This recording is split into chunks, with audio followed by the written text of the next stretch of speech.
Hey, what's up everybody? I'm back with day number 38 of my 100 Days of Code Challenge, and today I learned about multi-dimensional arrays with JavaScript. A multi-dimensional array is an array that has other arrays inside of it, so it ends up forming almost like a spreadsheet or a type of grid. Today I learned how to make a multi-dimensional array, how to modify it, and how to access the individual elements within the multi-dimensional array. Then I put together everything that I learned into a very simple quiz game. It asks you a few questions, and then it tells you which ones you got right and which ones you got wrong.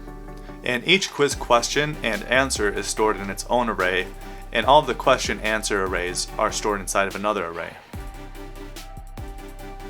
Alright, well that's it for today. Thank you guys for tuning in. If you like this video, be sure to give it a thumbs up and subscribe, and I'll catch you again tomorrow.